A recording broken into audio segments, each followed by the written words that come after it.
I literally kind of just had an aha moment the other day when I was shooting this camera at f2. Everything was focused. I didn't need that much flash power. And I'm like, man, people need to realize this. If I had to start all over, this is the setup I would get. I would have saved so much money. Hey y'all, welcome to the channel. My name is Joe. I am a full-time real estate photographer. And today I want to be talking about Micro Four Thirds and why I believe it is probably the ideal situation if you're going to be shooting flambient. And here's why. Now, the Micro Four Thirds camera, and if you want to get even more specific, the Olympus brand, and I will talk about why that is important here in a little bit. But Micro Four Thirds compared to full frame has to do with the sensor size. I don't know if it's half the size of a full frame sensor, but it is a 2 times crop if you are trying to figure out what focal length you're at. So for example, this Leiwa 7.5 millimeter that I shoot all my real estate photos on, not the video anymore, but photos, is really the same. So it's 7.5 millimeters, just double that is a 15 millimeter, and it goes all the way down to f2. And so what's really awesome about Micro Four Thirds is you gotta remember that you are getting twice the depth of field, but the same amount of light coming in as that aperture is. So the aperture is the same, whether it's Micro Four Thirds, crop sensor, or full frame. The exposure, your exposure is going to be the same. If all your settings are the same on Micro Four Thirds, the exposure is going to be the same on all 3 of those cameras, except for one thing, and that is the depth of field, how much is in focus. So consider this. When you're shooting on Micro Four Thirds, if I'm at f2, that means I get the benefits of shooting at f2, but the depth of field of f4. And some of you are like, well, that's still not enough. Well, actually, for a lot of the stuff, it is. Unless the subject, or unless there's something right up against the frame and you're focusing on something in the middle of the room, yes, that's gonna be out of focus.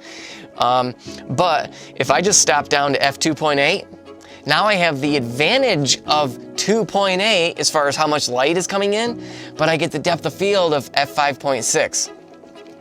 I'm actually shooting full frame. My other camera, actually what I'm filming on now, is the Panasonic S5 Mark II. Something really interesting, I shot a little a wedding ceremony, and the speech giver was to the right of the bride and groom. And I'm gonna show you an example clip of this right now while I'm talking. But I was on my 85 millimeter f1.8 and I was at 1.8. Now he was just a little bit in front of them, as you can see here. He's in focus, the bride and groom are not in focus. And I had to sacrifice that because I was already pushing my ISO more than I really, later on now I'm learning that there's 2 native ISOs for the S5 Mark II, you know, whatever it is, 100 or whatever, and then 4,000. I could have just brought it up to 4,000 and then stopped down until my exposure was correct. But you can see the point here is that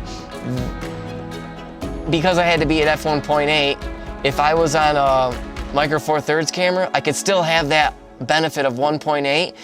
So it'd be the same as being on stopping down to f3.6. So they would probably have been in focus. So why did I say all that? Is because in real estate, typically you want everything to be tack sharp and in focus when you're shooting a room. So when you are shooting flambient, wouldn't it be nice to be able to get twice as much power out of your flash just by stopping down? And here, let me show you this chart really quick. So here is a chart based on ISO 400, and it's showing your aperture here and then our power settings here.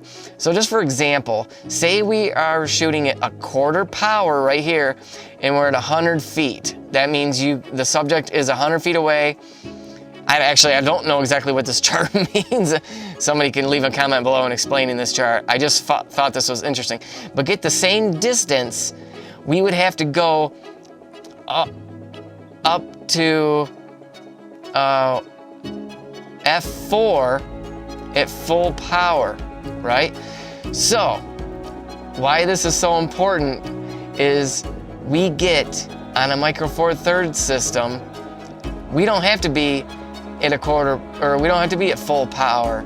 If we're on full frame, in order to light the subject, yes, we would have to be at full power.